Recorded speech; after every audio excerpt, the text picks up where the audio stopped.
Hi, and welcome to Canine Overland Podcast, the podcast all about adventuring with your doggos and overlanding. I'm Johnny, known as Canine Overland on Instagram, I'm Kat, and I am the Canine Explorers on Instagram. and this is episode number 2.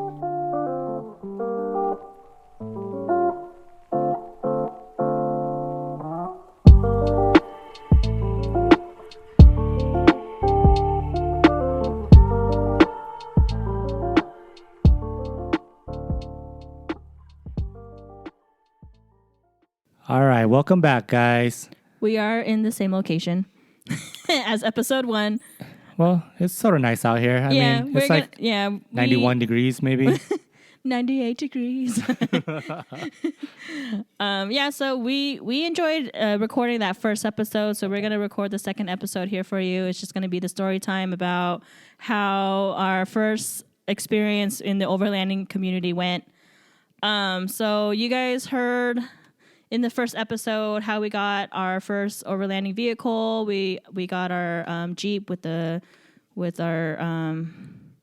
what? Where am I going with this? We got our first Jeep, two-wheel drive. Two-wheel drive. And then we used it for our company, the Canine Explorer. So we put a lot of money into upgrading a few things and getting a really nice wrap around it to kind of advertise for my dog walking business. And we started adding into like Facebook groups and stuff to kind of like see what the community looks like out there. Well, I actually started adding myself into beginners, off-roading groups and overlanding groups, camping groups to see where people are going. What better way to learn than to learn like hands-on, like actually getting out there and doing it with people that know what they're doing. Yeah, so then people were asking me to post photos of our setup, so that's what I did, and I guess everybody loved it because of the wrap, or is it because it's a Grand Cherokee? I'm not really sure. We didn't see a lot of Grand Cherokee, so maybe that might have caught a lot of people's attention. I think we are one of the very few Grand Cherokees out there that actually build it for overlanding. Because the most of the Grand Cherokees in our group are mostly like off-road, big lift. They don't like rock crawling. They're not even rock crawling. They're more stuff. They're more like hardcore stuff. Mall crawlers, basically. Those type of Grand stuff. Cherokee. You're talking about Jeeps in general, but I'm talking about Grand Cherokees. Okay. Like the Grand Cherokee world is mostly like big road lifts, trip. Not even road trip. They don't care. They don't care about flexing or droops and whatnot. But then we do, because we do a lot of like crawling and we're in it for the mechanical stuff. Yeah, we're exactly. not in it for the looks. So we're actually more function over form. Function. You know what I mean? Right. So there's that. So I think that's why a lot of people like our rig, because our rig build is more functional. Basically, I don't like. I do want it to look good, but at the same time, it looks good. I'd rather have it more functionality, basically, because you're out there by yourself. So I want to be safe, and I want the most flex out of everything, because I like to do stupid shit sometimes. Yeah. So what people were commending you for building out this? Yeah. So they like to look at the Jeep. They're inviting you out. Hey, come trail run. Yeah. So that's how I got invited to the first trail run that we did in the snow. So keep in mind, it was in the winter time. That year, 2018? Yeah, it was in February when the snow... 2019, I guess. Was starting to melt a little bit. We started our business 2018. Yeah. So, we're 2018, that's when we started the business. That's when we first got the Jeep, okay? So, like, end of 2018, around September-ish, we only had the Jeep for a couple months, and then people were already inviting us out to do winter trail runs. Yeah. So, our trail run was... end of January, February, mid. So someone in a Facebook group invited us to come out. I remember you saying like, "Hey, like we have a two-wheel drive. Like we haven't gone out in that area before. Is it safe? Like, is it doable for a two-wheel drive? Blah blah blah. Right? Like, you asked all the good questions, and they said, "Come." Because if he were to say no, I wouldn't bring myself out there in the first place, because I have to think about everybody in the group, because what if something happens to our rig, or if I get stuck, then everyone would have to. This is brand new to me. Like, I didn't even know people actually went just trail running. Like, I didn't even know what that was. I didn't even know what trail run was. This was our first trail run. And I think we had 12 rigs total in this group that ran with us. Or 14, I think. Somewhere around 14. There. Yeah, it was over 10 for sure.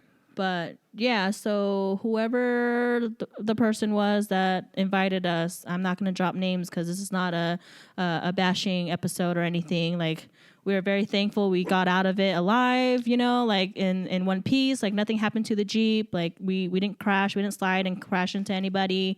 Everyone got out of that safe and sound, even the dogs.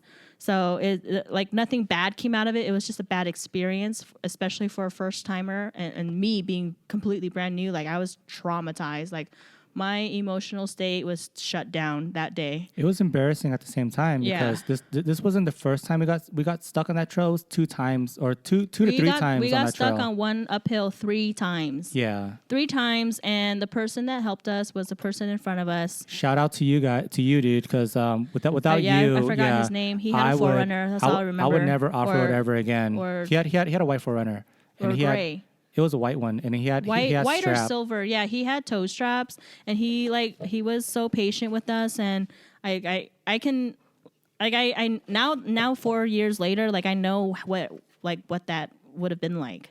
You know, He was like, the only one that actually stuck around to help us out. Everyone Everybody in the entire group was left. like just Yeah, kind of like on the radio. The Jeep stuck again. Like, what? yeah, they were Like- way ahead of us. So Yeah, like what I liked about our community after that was that people should stick together when you have a group like that. If you're gonna lead a group, like, everyone should be together. Like, no one should be left behind. Like, what kind of well, adventure was that? I I wanted don't to know. turn around because I actually told the guy that's in front of us that was towing us up the hill that I don't think this is a place for 2-wheel drives with the snow and Yeah. everything because we keep getting stuck and I don't want to waste his time and his Right. experience, right? But he Right. said it's okay, dude. I want just keep going. yeah, just keep he's going. using his toe straps. Yeah, he's he like said, I I'm want putting you my to toe finish. straps to use. Yeah, 'Cause- yeah, he just bought the toe strap too, Yeah. so he's putting it to use. And at the same time, he says he wants me to finish the trail just to experience the view and everything.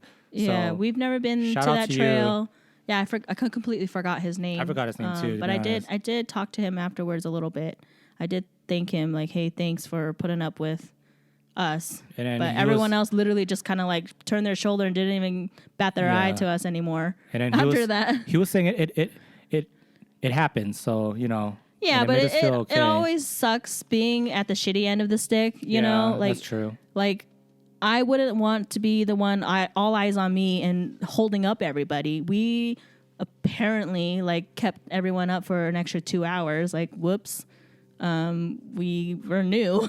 Exactly. I don't know what to say. We were new. But then you on top of that, one of the person that actually attended the trail run told the owner or the person who was hosting it, saying that, dude, I could have done this backwards in a 2-wheel drive. Oh, yeah. And that's fine. I'm like, man, come on.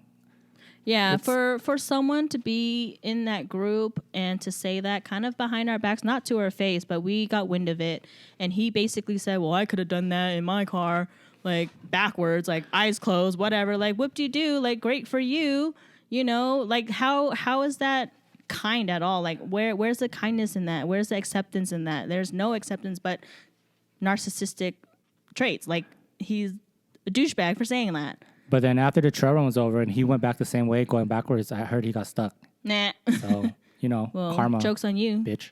Yeah, joke's on you. So yeah, like after that experience, like it taught me, like, everyone starts somewhere, you know, and just to be patient with everyone, because like that one guy that helped us tow us out of that steep hill 3 times, like, he was very patient with us, and it was very humbling. It was. You know, he basically saved that day. Yep. Otherwise, I would have shut down and probably cried myself to sleep. But yeah, that day was very long. We were on that trail for a good 6 hours. We were all hungry. We didn't pack like snacks or anything because we didn't think it would be that long. That trail was busy too. I remember seeing a shit ton of rigs on that trail.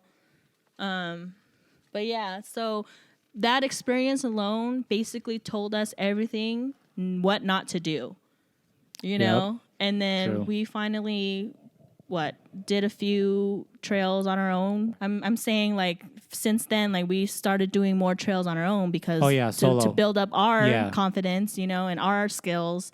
And we went to Thomas Mountain in the snow. We did that solo. Yeah, we did that because solo in our 2-wheel drive, did it just fine. That was probably like one of my best camping trip.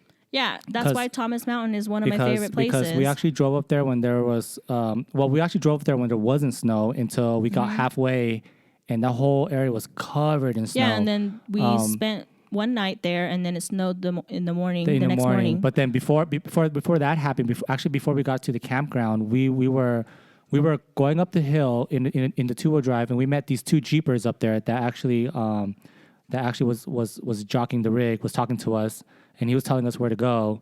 Jockeying the rig. And then that means looking at the rig, guys. and then I guess that one just say looking at the rig. No one knows what jockeying the rig means. I guess that one hill climb, it was super icy because Yeah, but that was after the campground. that Like was who after. cares? Yeah, so Like, that's so for the then- advanced people. So then we tried to go up that hill, but we kept sliding backwards. So Yeah, so we in turned the around. snow. But we and then- knew to turn around. Yeah, we knew to turn how around. to get ourselves and out of those, that. Those 2 Jeeper asked us if we needed help.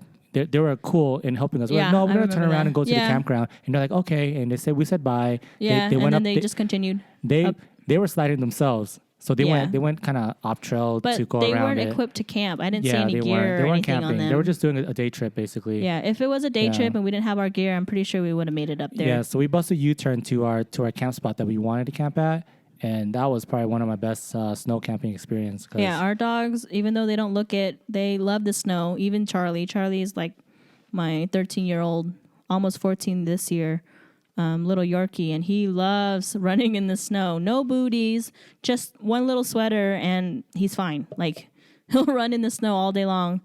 But yeah, that trail run, had it not happened, I mean, maybe we wouldn't be Canine Overland. We wouldn't have started our own community, getting dogs and overlanders together. We may have not met so many good people within the last 3 years because of that. Yeah. So That one- I'm very that's- thankful for that guy that helped us out and told us to Exactly. keep going, because he basically led us to where we are. Otherwise, I would have just Quit. not do it Quit. anymore. No more. You know? Or try to do like easy drive up camp places. You know. Yeah, But like South BLM, Joshua Tree. yeah, I'm actually blessed with our life right now. That what we Yeah, can do. it kind of like boosted our confidence a little bit. And then doing little trail runs here and there. So what was our first actual trail run that we hosted? We did that in Big Bear on Holcomb Valley, and that was through a group that we did. I think we had about 14 rigs at that time, and it was in the snow. So we invited friends, Yeah, and then invited a couple Instagram friends that we haven't met yet. Mm-hmm. Did that trail run in the snow, and then I don't remember. I think halfway up, I think the snow in the middle of the road got a little too high for some of the people because we didn't have enough clearance. So Yeah, we because had one of our friends had a stock Subaru. a stock Subaru. We had a She couple didn't- cars that wasn't yeah. lifted at all. So that Yeah, so there was the- a couple people, brand new people Yeah. that went off roading but didn't really do it in the snow or anything. And I mean, we were down to let them experience it. And Yeah. we were all having fun and doing pretty well the first few miles. But we went as far as we can until we ran into another Until a group couple heading people down, got and then stuck. we all got stuck. Oh yeah, and then that other group had a big group too. They were stuck themselves also. So we all had to turn around. But yeah, we met some pretty cool people that day that are still our friends now. This was New Year's of 2018-19. Now Yep. we're in 2021. Yeah, So it was fun. yeah, I enjoyed it. Yeah, What hosting made me a enjoy it even more is because I actually learn. learned and got out of my rig and actually helped people U-turn and try to recover them from the snow. Yeah, so good. It wasn't us, but at the same time, you gain experience. Yeah. You know, some got to put your mind to work trying to figure out how to get the other people out. Yeah, and then we posted videos and photos of that trail run, and then all of a sudden people started DMing, "Hey, when's the next one?" Yeah. People started asking us, "Host another one," and we're like, DM was "Whoa, lit. okay." The Yeah. demand was high, so I mean, it put us under a little pressure a little bit to host another one. So we did one a couple weeks later at a different trail, and then that's the one that 14 rigs came out. That one's a little Half of the people we harder didn't even than know. Holcomb Valley that we did. Yeah. It's more, There's a lot of sections over there where it's like more rocky and rutted out. But it compared wasn't to- thick snow like the other. No, it wasn't. Yeah. But then we did have a couple stock. But we didn't know most of the people that showed up that one. So that one was more of a public. Yeah, it was a public event, open invite. Excuse me. But that was fun because even though there's like two or three rigs in the back were stuck, I actually ran all the way down to the end of the line Yeah. to help recover. And some of the people that met us first that day kind of said, "Hey, that's cool of you to help us out. You didn't have to." And it was a big group. And that kind of made us feel like, hey, this is why we do it. We want to help people because we've been there. Yep. We weren't really helped by many people, just that one guy from our first trail, and if it wasn't for him, we wouldn't be here in this community and doing what we're doing in this community. So what we want to do is give that feeling back. There's always going to be a hand to help when you're with us because, I mean, if you roll with us, we don't leave anybody behind. No. Even if your car breaks down, we Yeah. always trying to find a way to get your car out of the trail, or we'll wait for you until you get your car towed. We don't want to leave you guys like how the first group left us when we were stuck on our first trail run, and that was pretty shitty.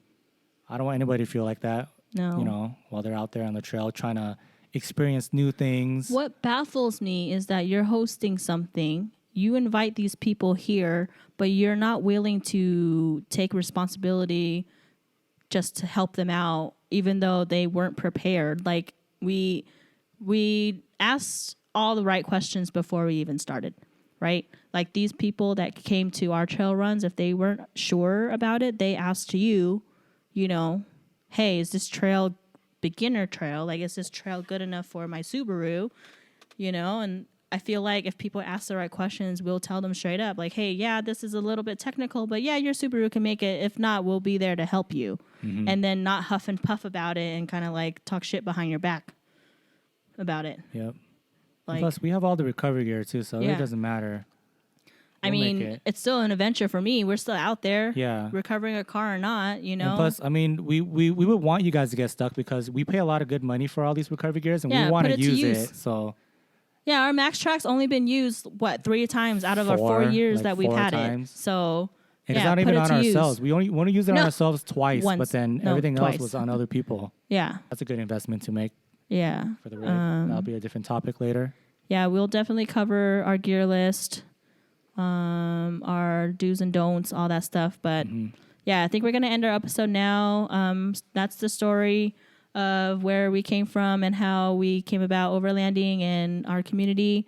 Thank you guys for supporting us and being here till this day. Like, we appreciate it so much. If there's anything that you guys want us to talk about or kind of just like address, definitely DM us some topics or leave a comment on our posts on Canine Overland Podcast. That's PAWD Podcast. Canine Overland Podcast, or you can DM me or Johnny on our personal accounts. It's Canine Overland or the Canine Explorers. And we'll see you at the next episode.